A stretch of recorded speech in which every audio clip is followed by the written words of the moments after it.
2019년도 7월 23일에 기사 하나가 떴는데요.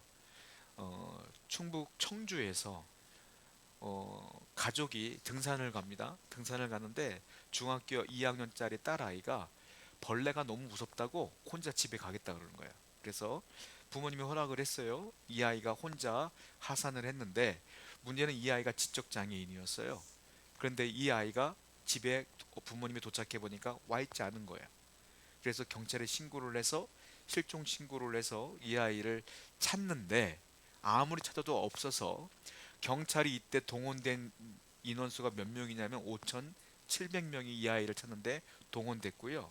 수색견도 14마리나 동원돼서 이 아이를 산에서 찾기 시작해요. 근데 못 찾았어요. 얼마 만에 찾냐면 열흘 만에 이 아이를 찾아서 구조했는데 먹지도 못하고 찢지도 못하고 그래서 얘가 아주 영양할 때가 좋지 않은 상태로 발견됐어요.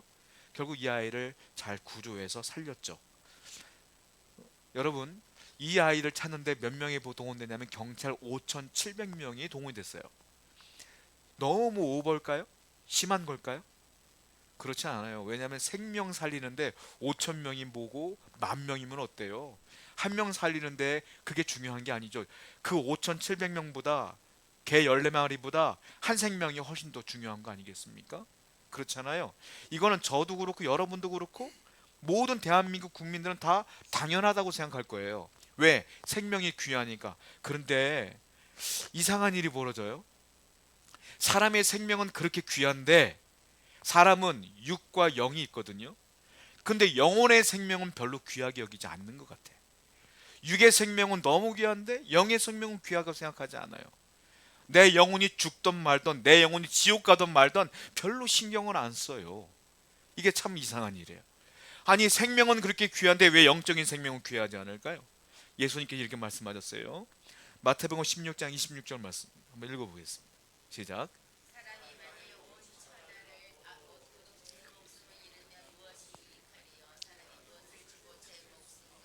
예수님이 뭐라고 했어요? 사람이 만일 온 천하 온 세계가 다 내 거예요. 내 거라 할지라도 내가 그날 내 거를 다 취하고 죽으면 무슨 소용이 있겠느냐 이거잖아요. 그러니까 세상의 것들보다 물질보다 집보다 돈보다 더 중요한 게 내 목숨 아니겠느냐 이거 아니겠습니까? 근데 더 귀한 게 있어요. 이 목숨은 많이 살아봤자 100년 살고 끝이에요 사실은. 근데 내 영혼은 영원히 산단 말이에요 영원히. 그럼 내 영혼이 더 중요한 거 아니겠어요? 근데 많은 사람들은 내 영혼이 구원받는 것과 별로 중요하게 여기지 않고 이 땅에서 어떻게 살 것인지 여기에 몰두하며 살 때가 너무 많다는 거예요. 그래서 우리 하나님께서는 예수님을 이 땅에 보내신 거예요. 왜? 이 영혼, 우리의 영혼의 삶을, 영적인 삶을 구원하시기 위하여 너무 중요하니까 당신의 아들을 이 땅에 보내신 거란 말입니다. 그래서 예수님이 오신 목적이 뭡니까? 예수님이 십자가에 달려 돌아가신 이유가 뭐예요? 그 목적이 뭐예요? 우리에게 이 영원한 삶을 주시기 위하여, 구원을 주시기 위하여 십자가를 지신 거예요, 사실은. 이게 얼마나 중요한 겁니까? 그래서 오늘 본문은 십자가에 대한 이야기인데 본문을 보게 되면 십자가가 세 개가 등장을 해요.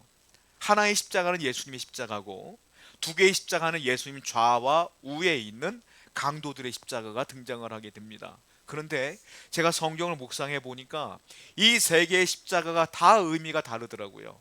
그래서 이 십자가의 의미가 무엇인가 한번 우리가 묵상해 봤으면 좋겠어요. 그 장면 한번 마음속에 그려봅니다. 요한복음 19장 17절부터 18절 말씀이에요. 한번 같이 한번 읽어봅니다. 시작. 그들이 예수를 맡음에 십자가를 지시고 해골 히브리 말로 골고다이라 하는 곳에 지나가더니 그들이 거기서 예수를 십자가에 못 박을새 다른 두 사람도 그와 함께 좌우편에 못 박으니 예수는 가운데 있더라. 여기 보면 괄호 열고서 히브리 말로 골고다 이렇게 표현되어 있지 않습니까? 그 예수님이 십자가 못 박힌 곳이 어디냐? 해골이라는 곳인데 이게 해골이란 뜻이 뭐냐면 히브리 말로 뜻이 해골인 거예요. 근데 우리가 알고 있는 그 언덕의 이름이 뭐죠? 골고다. 골고다라는 것이 뜻이 해골이라는 겁니다.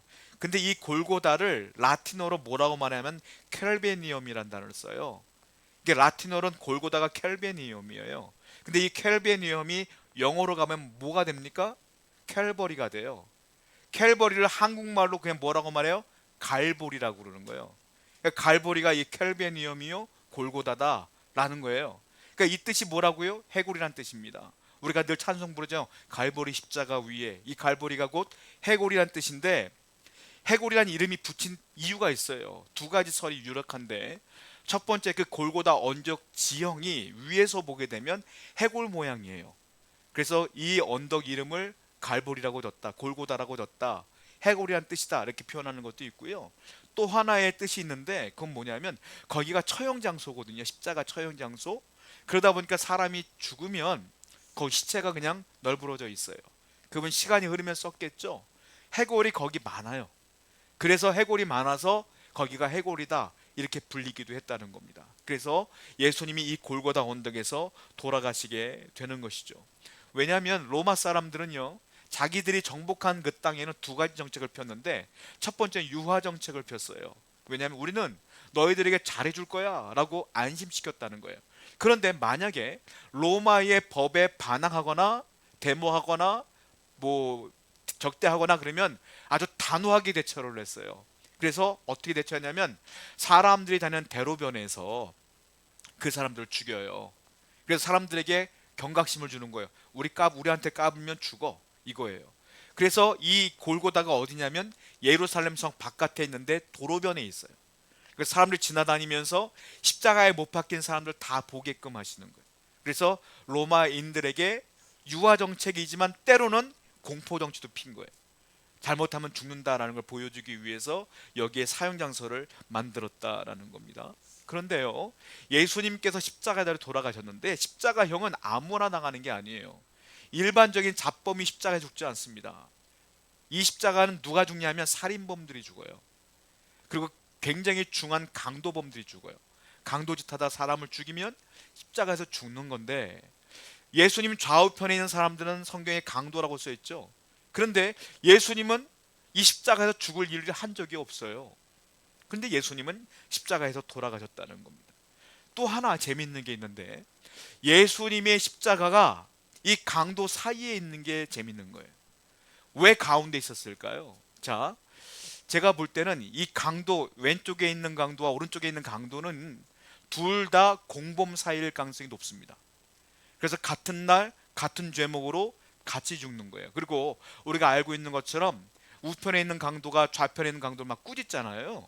이거는 알고 있는 사이라는 거예요. 그러니까 이 두 사람은 공범이다. 그런데 공범은 죽일 때 어떻게 죽이냐면 같이 붙여놓고 죽여요, 이 당시에. 그런데 예수님을 가운데 놓고 죽였다. 이게 이상한 거예요. 원래 이 두 사람은 붙여놓고 죽이고 예수님을 끝에 놔야 되는 거예요, 사실은.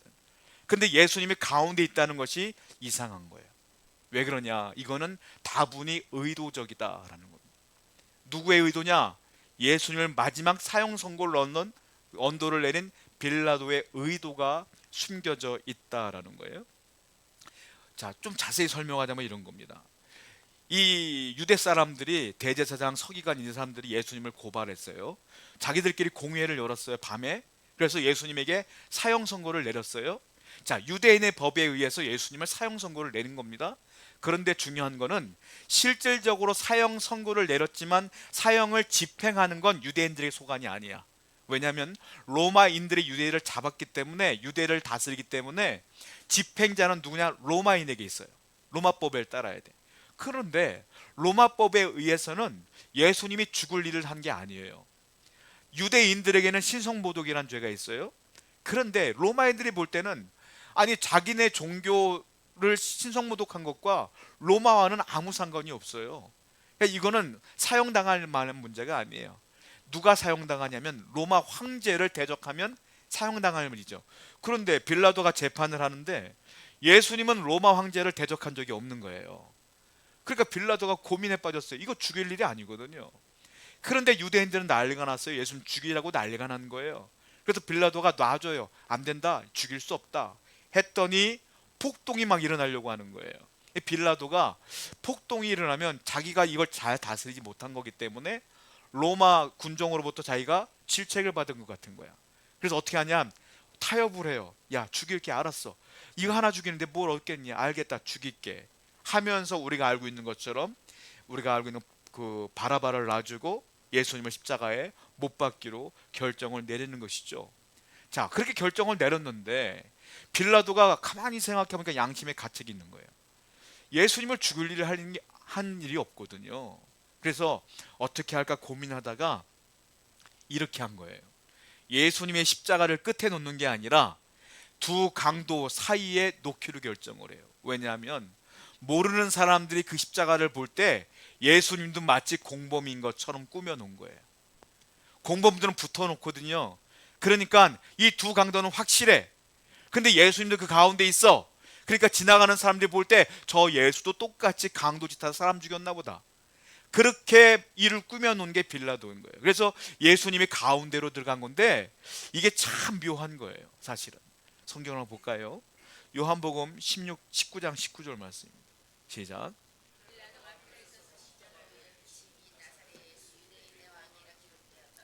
죄패를 붙이려고 했더니 이 빌라도가 예수님을 뭐 죄패를 붙일 거리가 없는 거야. 다른 분들은 뭐 살인, 뭐 강도 이렇게 하면 되는데 그래서 어떻게 하느냐?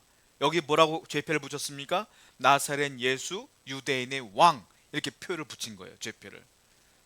자, 이게 왜 그런 의도가 있어요. 왜냐하면 나사렛 예수 유대인의 왕 이것은 마치 이 예수님이 내가 왕이다 라고 주장하면서 그리고 로마를 반역한 것처럼 보이기 위하여 이렇게 붙여놓은 거예요. 대제사장들이 반발을 해요. 아니다. 그건 죄명이 아니다. 나사렛 예수 유대인의 왕이라 쓰지 말고 나사렛 예수 자칭 유대인의 왕이라고 쓰라. 이렇게 말하는 겁니다. 왜냐하면 유대인들이 볼 때는 예수님이 유대인의 왕이 아니야. 자칭 유대인의 왕인 거예요. 그런데요, 재밌는 건 예수님은 진짜 유대인의 왕으로 오셨죠. 그런데 이 유대인들이 안 믿는 것 뿐이에요. 사실 유대인의 왕이야. 진짜로는 죄명이 아니라 공포하는 거야. 내가 유대인의 왕이라.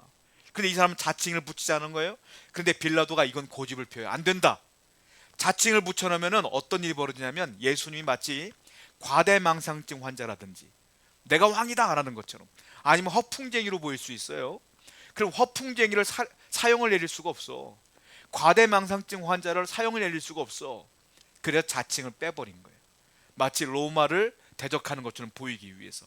그래서 빌라도가 끝까지 이 말은 안 들어줘요. 그냥 나사렛 예수 유대인의 왕이라고 붙여놓은 것인데 이게 참 하나님의 은혜예요. 예수님이 유대인의 왕이요 메시아요 하나님이 보낸 선지자인 것을 그냥 만방에 펼쳐 보이는 귀한 선포의 도구가 되는 겁니다. 성경을 보겠어요. 요한복음 19장 20절 말씀이에요. 시작.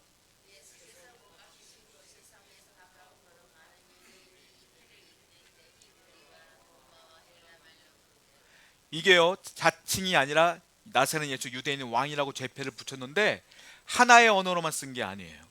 세 개국어로 썼어. 뭡니까? 로마어로, 헬라어로, 유대인의 말로 이렇게 썼은 거예요. 히브리어로.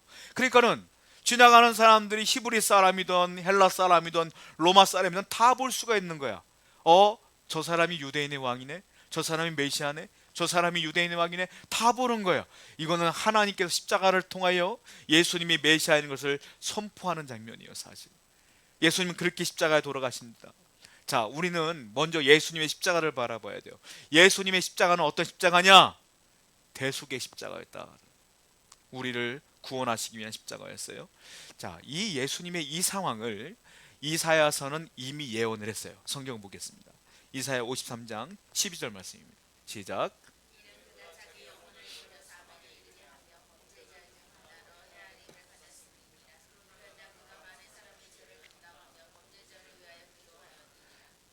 그라는 것은 예수님을 말해요. 그가 자기 영혼을 버려서 사망에 이르게 하여 범죄자 중 하나로 헤아림을 받았다.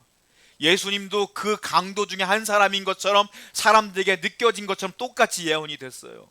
그리고 예수님께서 십자가에서 이 사람들을 기도한 것처럼 이사야는 뭐라고 했습니까? 범죄자를 위하여 그가 기도했다 이렇게 표현하고 있어요. 이미 예언되어 있는 말씀대로 예수님은 십자가에서 그렇게 돌아가시는 거예요. 또 볼까요? 5절 말씀입니다. 이사야 53장 시작. 그가 징계를 받음으로 우리의 평안을 누리고 예수님이 대신 채찍에 맞음으로 우리가 나음을 입었다는 거예요. 이사야는 이걸 가지고 십자가를 예언한 겁니다. 뭡니까? 예수님이 십자가에 달려 돌아가심으로 내가 용서함 받을 것이다 라는 것들을 이미 예언한 거예요. 그러니까 예수님의 십자가는 범죄의 십자가가 아니라, 사형의 십자가가 아니라 대속의 십자가요, 구원의 십자가라, 이렇게 말씀하시는 건데, 사도 바울은 이 사실을 정리해서 우리에게 말해주겠어요. 자, 고린도후서 5장 21절 말씀입니다. 시작. 죄로 삼으신 것은 하나님의 의가 되게. 자, 보면 죄를 알지도 못하신 이, 예수님 말하는 거예요. 예수님이 죄에 대한 것들을 머리로 인식하지 못했다는 게 아니에요. 죄가 뭐야, 정의를 못 내린다는 게 아니에요. 죄를 알지도 못하시는 이, 이거 뭐냐면 예수님은 죄를 행한 적이 없다 이 말이에요. 예수님은 완전히 의인이다 이 얘기예요. 그런데 그분이 우리 대신 돌아가심으로 말미암아 이제 뭐가 됐어요? 하나님의 의가 우리한테 왔다, 이 얘기를 하는 거예요. 그러니까 예수님의 십자가는 무슨 십자가? 대속의 십자가, 구원의 십자가. 그 십자가를 바라보는 우리는 다 은혜 받고 구원받는다, 이 얘기를 지금 계속하고 있는 거예요. 그런데 흥미로운 것은 예수님이 가운데 딱 있으면서요, 왼쪽과 오른쪽의 강도가 나뉘어지더라. 왼쪽에 있는 십자가, 오른쪽의 십자가가 다른 의미로 바뀌어져요. 예수님을 기점으로 해서. 이게 재밌는 거예요. 원래 예수님이 끝으로 가야 되는데 빌라도에 의해서 가운데로 왔잖아요. 그런데 그 가운데 오신 예수님을 인하여 두 사람의 인생도 달라지더라라는 거예요. 예수님이 기준점이 되는 거예요. 이게 무슨 말이겠어요? 예수를 믿으면 구원이요, 예수를 안 믿으면 구원받지 못한다. 이게 기준점으로 나뉘어지는 거예요. 자, 그러면 예수님을 거부한 왼쪽에 있는 강도의 십자가를 볼까요? 그 십자가는 어떤 십자가입니까? 한마디로 말하면 저주의 십자가예요. 예수님을 기점으로 완전히 나뉘어집니다. 로마서 3장 10절 말씀 보겠습니다. 시작. 기록된 바 의인은, 이 세상에 의인은 하나도 없어요. 다 죄인이에요. 다 구원받을 만한 자격이 없어. 아니, 객관적으로 우리의 기준으로, 도덕적인 윤리로 어떤 사람이 조금 더 윤리의식이 높을 수가 있겠죠. 어떤 사람은 윤리의식이 낮을 수가 있겠지, 세상 살다 보면. 우리 중에서 그런 게 있잖아요. 저 사람은 조금 착한 것 같아, 저 사람은 조금 덜 착한 것 같아. 우리끼리 따져볼 수는 있겠지. 그런데 하나님에 의해서 구원받을 만한 착함을 행하는 사람은 아무도 없다. 그래서 의인은 없나니 하나도 없다. 그 결과가 뭡니까? 죄인들의 결과가 로마서 6장 23절 상반절만 읽어보겠습니다. 시작. 죄의 싹은 사망이요.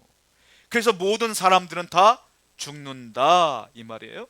성경에는 단순하게 사망이란 단어를 써요, 죽음이란 단어를 써요. 근데 신학적으로 사망은 세 가지로 나뉘어져요. 첫 번째 사망은 무엇입니까? 영적인 사망이 있어요. 두 번째는 육체의 사망이 있어요. 세 번째는 영원한 사망이 있어요. 그러니까 사망이라는 건, 성경의 사망이라는 것은 세 가지를 다 얘기하는 거예요. 사망의 본뜻은 뭡니까? 분리예요, 분리. 자, 우리가 죽었어 라고 말하는 건 내 육과 내 영이 분리된 게 사망이야. 영혼이 사라진 거죠, 분리된 거죠. 그렇다면 영적인 사망은 뭐겠습니까? 영적인 사망은 하나님하고 나하고 분리된 게 영적인 사망이야. 이 사망은 어떻게 시작됐습니까? 아담과 하와 때문에 시작된 거야. 선악과를 먹을 때 하나님 뭐라 그랬어요? 네가 선악과를 먹으면 정령 죽으리라. 그런데 선악과를 먹었잖아요. 근데 아담이 살아있어, 하와도 살아있어. 이상해. 죽는다고 하는데 왜 안 죽었을까? 거기서 말하는 사망은 영적인 사망. 하나님과 아담과 하와가 이제 분리된 거예요. 그래서 아담과 하와는 에덴 동산에서 쫓겨난 거예요. 그때부터 모든 사람들은 죄인이라서 우리는 하나님과 분리되어 있는 겁니다. 이게 영적인 사망인데, 영적인 사망에 있는 사람들, 즉 예수 그리스도를 믿지 않는 사람들은 어떠한 특징이 있을까요? 이 안에 주님이 계시지 않으니까, 이 안에 하나님이 계시지 않으니까, 이 안에 성령님이 없으니까 매사가 불안해.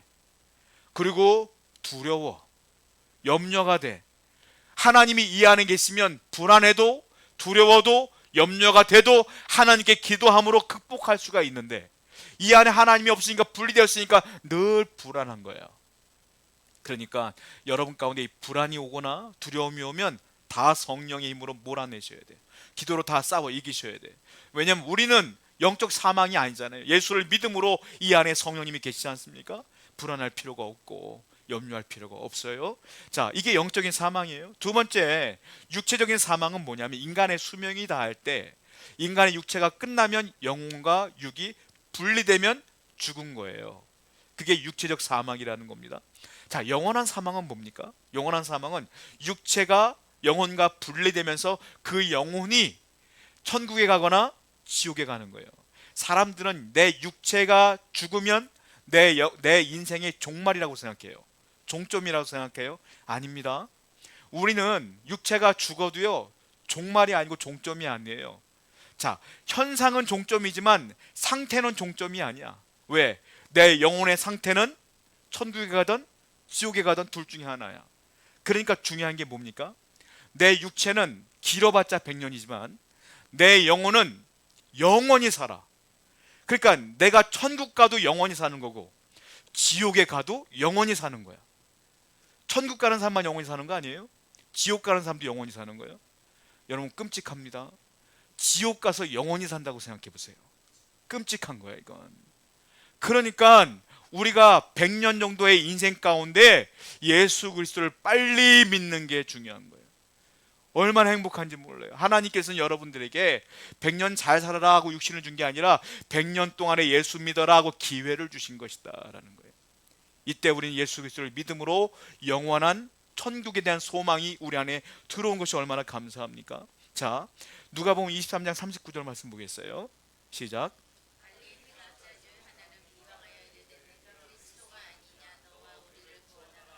마태복음과 마가복음은 이 두 사람을 강도라고 표현하고요, 누가복음은 행악자라고 표현해요.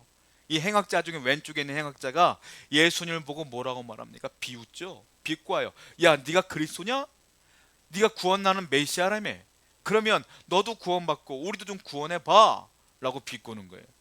정말로 재밌는 것은 예수님이 자기 코앞에 있는데도 안 믿어. 이게 참 신기해요. 어떻게 예수님이 내 바로 옆에 있는데도 못 믿을까? 믿음이라는 건 그러므로 하나님의 전적인 은혜일 수밖에 없어요. 이 사람은 끝까지 믿질 못해요. 심경의 변화가 전혀 없어요. 그런데 예수님 옆에 또 우측에 있는 사람은 심경의 변화가 일어나죠. 한번 볼까요? 누가복음 23장 40절과 41절입니다. 시작. 하나는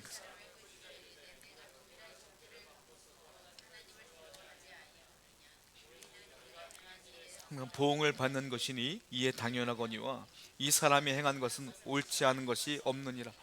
똑같이 강도인데, 똑같은 행악자인데, 예수님의 모습을 똑같이 봤는데 한 사람은 끝까지 안 믿고 비꼬고 있고요, 한 사람은 예수님의 모습에 감동을 받아 그리고 그 예수를 믿게 되고 회개하는 장면이 나오게 돼요.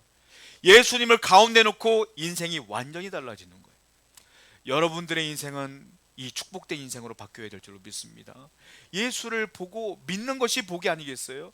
결국은 이 왼쪽에 있는 저주의 십자가를 진 사람은 끝까지 죽을 때까지 예수를 안 믿음으로 아까 말씀드린 것처럼 영원한 사망에 이르게 됩니다. 결국은. 자, 그러면 오른쪽에 있는 강도, 지금 예수님을 믿기 시작한 이 사람은 어떤 십자가겠어요? 이 십자가는 회개의 십자가예요. 그 죄를 짓고서 예수를 바라보고 자기 죄를 깨닫게 되는 회개의 십자가입니다. 자, 누가복음 23장 41절 볼까요? 시작. 이르되 예수여, 그가요 예수님의 모습을 보고 그 죽음의 시간, 짧은 시간 동안에 하루도 되지 않는 시간, 예수님은 우리가 알고 있는 것처럼 오전 9시에 십자가 달렸다가 오후 3시에 돌아가셨어요. 6시간 만에 돌아가셨어요. 이 강도와 같이 있어요. 자, 6시간의 기회가 이 강도에게 있는 거예요. 이 강도는 6시간 동안에 예수님을 바라보고 완전히 회개하면 믿게 되는 거예요. 그리고 마지막 종말이 6시간 동안에 주님을 향하여 뭐라고 말합니까? 주여, 당신 나라에 임하실 때 나를 좀 기억해 주세요 라고 신앙 고백을 하는 장면을 보게 됩니다. 자, 그때에 예수님께서 그 소리를 듣고 응답해 주셔요. 누가복음 23장 42절입니다. 시작. 예수께서 이르시되, 예수님께서 그 귓전에 대고 똑똑히 얘기했어요. 네가 오늘 나와 함께 낙원에 있으리라. 여러분, 이 오른쪽에 있는 강도는 얼마나 행복한지 몰라요. 인류 역사상 예수님으로부터 너 구원받았어 라고 직접 소리 지른 사람이 누가 있겠어요? 이 사람이 예수님이 직접 말씀해 주셨어요. 너 오늘 나와 함께 낙원에 있을 거야. 걱정하지 마. 천국 갈 거야. 이렇게 주님께서 말씀해 주신 거예요. 똑같은 죄의 십자가지만 이 사람의 십자가는 회개의 십자가였어요. 그 짧은 시간에 죄를 돌이켰더니 주님께서 용서해 주었어요. 왜냐하면 여러분 그거 아셔야 돼요.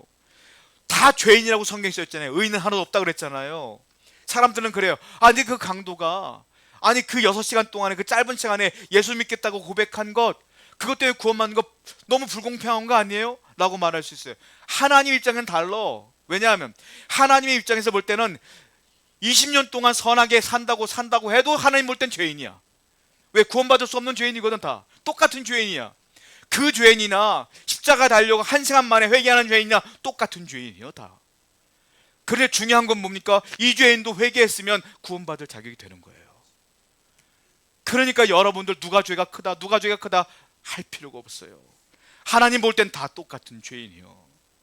하나님의 점수는 100점이에요. 100점. 100점을 넘어가야 천국이야. 근데 어떤 사람은 50점 맞았어. 어떤 사람은 90점 맞았어. 90점 맞은 사람이 말해요. 너 50점 맞았냐? 놀려요. 하나님 볼 땐 90점도 불합격이요. 50점도 불합격이고 빵점도 불합격이고 똑같은 거예요. 그러니까 우리가 중요한 건 뭡니까? 기회 있을 때 회개하여 예수 그리스도를 믿는 게 중요한 줄로 믿습니다. 이게 은혜가 아니겠느냐는 거. 이 사람은 예수님으로부터 구원의 확신을 얻게 됩니다. 여러분들이 살면서 수많은 말과 행동을 통해 죄를 져요. 저도 그렇고 여러분도 그래요. 여러분들이 열심히 살아서 그것들 상쇄해 보려고 하죠. 착하게 살려고. 상쇄가 안 되는 거예요. 하나님의 은혜가 아니면 안 된다. 네덜란드의 화가 렘브란트가 이 장면을 묘사하여 그림을 그렸어요. 세계의 십자가라는 그림을 그렸어요. 한번 그림을 볼까요?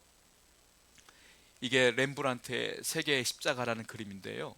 가운데 있는 분이 예수님이에요. 거기 네모나게 죄패가 붙어있는데 유대인의 왕이라고 붙어있는 겁니다. 왼쪽과 오른쪽에 두 강도가 서 있는데 한쪽의 강도는 어둠이 비춰서 얼굴이 잘 안 보여요. 왼쪽에 있는 강도는.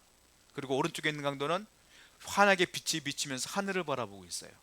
그리고 왼쪽에 있는 강도는 어두면서 땅을 쳐다보고 있는 거예요. 지금 잘 안 보이지만 한 사람은 구원받아 하늘을 바라보며 빛이 비치고 있고 한 사람은 시커먼 어둠 속에 땅을 바라보고 있는 거예요. 똑같은 시간에 똑같은 예수님 옆에 있는데 이렇게 인생이 나누어지더라. 여러분의 가족에서도 마찬가지예요. 예수를 믿느냐 안 믿느냐. 내 아들이 착한데 내 딸이 착한데 중요하지 않아요. 예수를 믿어야 구원받는 거예요. 여러분들 그러므로 우리가 해야 될 게 뭐 있어요? 내 주위에 사랑하는 사람들이 예수 안 믿으면 그분들 위해 기도하는 게 우리의 사명이에요. 복음을 전하여 그들이 어떻게든 예수 믿게 하는 것이 우리의 사명인 줄로 믿습니다. 여러분 그 분계점이라는 거 아세요? 분수계라는 거 아세요? 분수계라는 게 있는데 분수계는 뭐냐면 물의 나뉨을 말해요. 물의 나뉨의 경계점을 분수계라고 그래요. 예를 들자면 이런 겁니다. 로키 산맥이 있어요. 로키 산맥에서 비가 내리면 물이 흘러내릴 거 아닙니까? 근데 한쪽에서 흘러내리는 물과 이쪽에서 흘러내리는 물이 달라요. 한쪽에서 물이 흘러내려서 어디로 가려면 이 물은 대서양으로 빠져요. 그리고 한쪽의 빗물은 흘러서 태평양으로 빠져. 그 나뉘어지는 곳을 분수계라고 그래요. 자, 이게 뭡니까? 분수계를 기점으로 해서 하나의 물은 대서양으로 하나의 물은 태평양으로 영원히 못 만나. 우리의 분수계는 누구냐? 예수 그리스도의 십자가가 분수계가 되는 거예요. 그 예수를 믿는 사람들은 영원한 생명으로, 분수계인 예수 그리스도를 못 믿는 사람들은 영원한 형벌의 현장 지옥으로 나뉘어지는 거예요.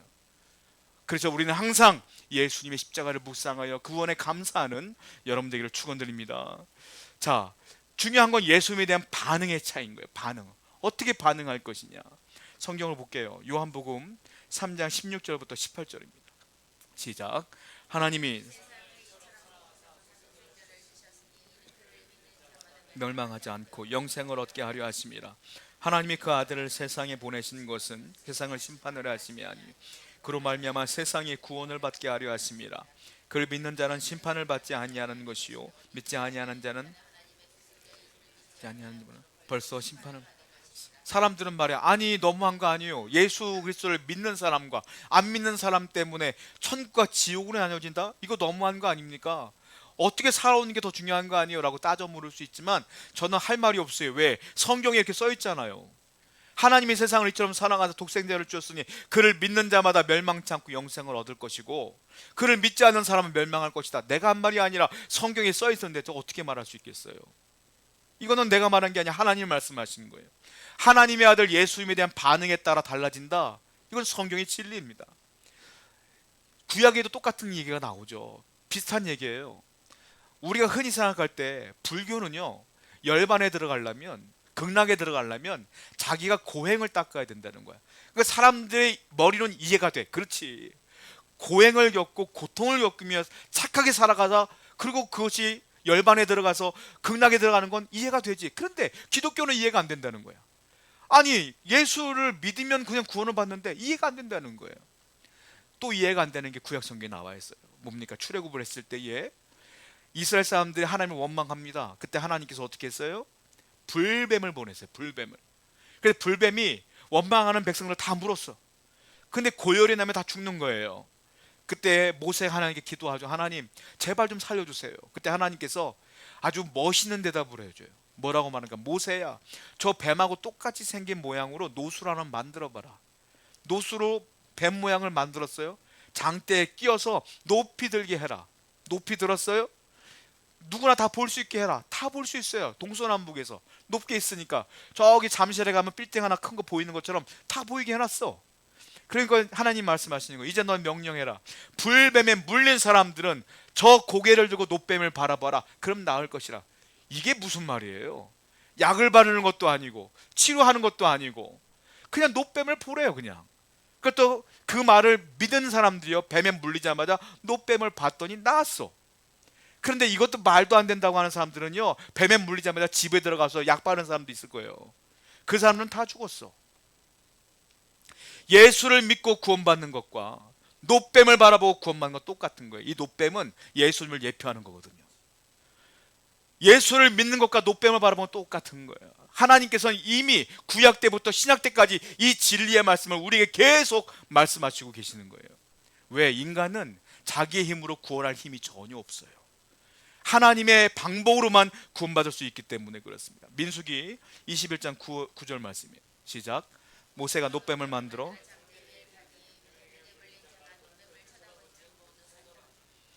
노뱀을 본 사람들은 모두 살았어요. 모두 100% 살았다 이거예요. 모두 다 사는 거야. 예수를 믿는 사람들은 모두 살아. 영원히 살아 이 말이에요. 이 사람들이 죽은 이유가 뭐예요? 불뱀 때문이죠. 또 하나의 원인이 있어요. 뭡니까? 노뱀을 안 바라봤기 때문에 죽는 거예요. 안 바라본 사람들은 영혼까지 죽어버리는 거죠.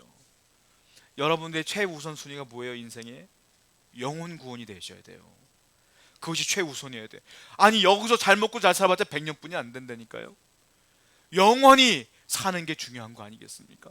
그래서 우리에게는 영혼 구원이 가장 중요한 건데 이걸 깨달은 분이 있어요. 솔로몬입니다. 솔로몬은 이 세상의 모든 걸 다 취한 사람이에요. 그 사람의 말년에 이런 고백을 하죠. 전도서 1장 2절 말씀입니다. 시작. 도대체 이 짧은 구절에 헛되단 말이 몇 번 나옵니까? 다 헛되다는 거예요. 우리 권사님들 살아보니까 그렇죠? 다 헛돼요 사실은. 살다 보니까 젊을 때 이렇게 취하려고 했던 거 별거 아니에요. 살다 보면 우리 권사님들 그 기도 제목 보면 다 뭐예요? 가족 건강, 애들 건강, 이게 기도 제목이야. 전 젊을 때 그거 이해가 안 됐어요. 왜냐면 젊을 때는 할 게 많어, 하고 싶은 게 많어. 근데 기도 제목 보낼 때마다 어르신들은 다 건강이래. 살아보니까 건강이 최고거든. 다 헛된 거예요. 솔로몬도 그런 거예요. 다 취해봤더니 아무것도 아니야. 헛되고 그러면서 그가 내는 결론이 뭐냐? 전도서 12장 1절부터 2절이 결론이에요. 읽어보겠습니다. 시작.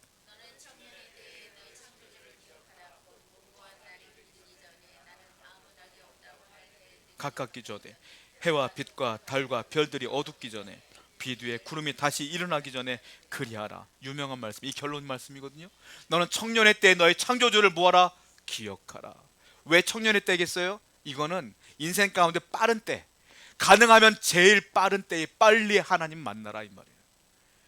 나머지 네가 취하는 모든 것들은 헛될 것뿐이고 하나님 만나서 네가 구원받는 게 이거다, 최고다. 그러니까 빨리 하나님 만나라, 이게 결론이에요.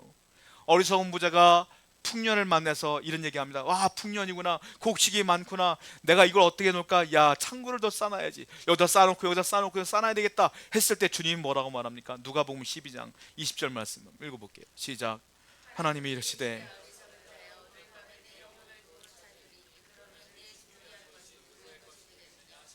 그렇게 창고 짓다가 하나님이 불러가면 어떻게 할 거예요? 그 곡식 누가 꺼야 되는 거예요? 그 집 누구 꺼야 되는 거예요? 아무것도 아니잖아요. 그러니까 내 영혼이 중요한 거 아니겠느냐라고 주님은 끊임없이 말씀하고 계세요. 우리가 취한 것 아무것도 아니에요. 그냥 하나님 바람 한번 확 불면 다 날아갈 것 뿐이에요. 그러니까 예수 믿고 구원받는 것, 여기에 우리가 전심전력하는 것이 은혜인 줄로 믿습니다. 미국의 대통령이 어떤 아이젠하워 대통령이 있어요. 이분은 세계 제2대단원의 영웅이라 불린 분이에요. 그리고 독실한 그리스도인이에요. 이분은 미국의 영웅이라 불린 분인데요, 이분은 기도의 사람이라고 불릴 정도로 기도도 굉장히 많이 한 분이에요. 이분이 이제 나이를 먹으면 돌아가실 때가 됩니다. 병원에 입원을 하게 돼요. 육군병원에 입원을 했는데, 그 당시 유명한, 미국의 가장 유명한 목사님이 그 빌리 그레이엄 목사님이셨어요. 그 목사님께서 나라의 대통령이 이제 돌아가실 날이 얼마 안 남았으니까 병문안을 오셔서 30분간 빌리 그레이엄 목사님과 이 아이젠하워 대통령이 대화를 합니다. 대화를 하는데 이 빌리 그레이엄 목사님 입장에서 볼 때는 이분이 기도의 사람이고 믿음이 좋은 분이니까 신앙 얘기라기보다는 그냥 친구로서, 오랜 친구로서 이런 대화를 하고 떠나려고 했어요. 그때 갑자기 아이젠하워 대통령이 빌리, 빌리 하고 불러요. 뭐라고 말하냐면, 나 죽는 게 무서워. 내가 천국 갈 수 있을지 모르겠어. 이렇게 얘기를 하는 거예요. 이 말을 듣고 빌리 그레이엄 목사님이 충격을 받아요. 아니, 그렇게 믿음이 좋은 이 양반이 죽음을 앞두고 두려워하는 거예요. 그래서 자기가 깜짝 놀라서 다시 앉아서 처음부터 예수님에 대한 이야기를 시작해요.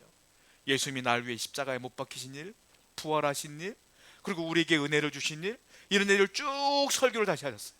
그랬더니 이 아이젠하워 대통령 마음이 편안해지는 거예요. 그리고 이렇게 말해요. 빌리, 이제 내가 준비가 다 됐소. 괜찮소? 라고 말했고, 며칠 뒤에 하늘나라로 가셨다는 얘기했어요. 여러분, 우리가요, 끝까지 이분이 영웅이라 불린 게 중요한 게 아니에요. 이분의 입장에서는 내가 천국 갈 수 있을지 없을지가 중요한 거지. 여러분의 인생에 제일 중요한 건 천국 갈 수 있을지 없을지예요. 그러므로 예수 믿는 여러분들은 끝까지 신앙을 놓치지 않아야 됩니다. 끝까지 저 하늘나라 갈 때까지 천국 붙들고 살아가야 돼요. 자, 우리는 천국 가게 되면 다 두고 갈 거예요. 자녀도 두고 갈 거고, 집도 절도 다 두고 갈 거야. 근데 두 가지는 들고 가요. 뭔지 아세요? 첫 번째, 예수 그리스도를 믿고 있었던 신앙. 이걸 가지고 천국에 갈 것이냐 지옥에 갈 것이냐 나눠지니까 신앙은 갖고 갈 거예요. 두 번째, 또 하나 있어요. 뭡니까? 신앙적인 삶을 살았는가 하는 삶의 흔적은 갖고 갈 거예요. 이건 상급 심판이라고 그래요. 자, 정죄의 심판은 믿느냐 안 믿느냐, 이거는 예수를 믿은 사람은 천국이요, 안 믿는 사람은 지옥 가는 거예요. 정죄 심판이라고 그래요. 요한계시록에 또 다른 심판이 등장하는데, 그건 뭐냐? 상급 심판이에요. 여러분들이 예수 그리스도를 믿는 사람으로서 어떻게 살아왔느냐, 그 흔적이 다 남아 있어요. 그걸 가지고 하나님은 우리에게 상급 심판을 주신다. 바울이 뭐라고 그랬어요? 나는 달려갈 길 다 갔다, 저 면류관 보고 끝까지 간다 그러지 않습니까? 상급 보고 가라 보는 거예요. 자, 이 오른쪽에 있는 강도는 구원 받았습니다. 저는 확실합니다. 예수님 말했으니까. 근데 아쉬운 게 하나 있어요. 뭡니까? 신앙은 있었으나 신앙의 흔적은 없이 간 거예요. 여러분들에게 하나님이 기회를 주셨어요. 어떤 기회일까요? 신앙과 신앙의 삶의 흔적을 남기고 살아라라는 기회를 주신 거예요. 그러니까 우린 더욱더 거룩하고 성결하게 살아야 될 줄로 믿습니다. 기도하겠어요.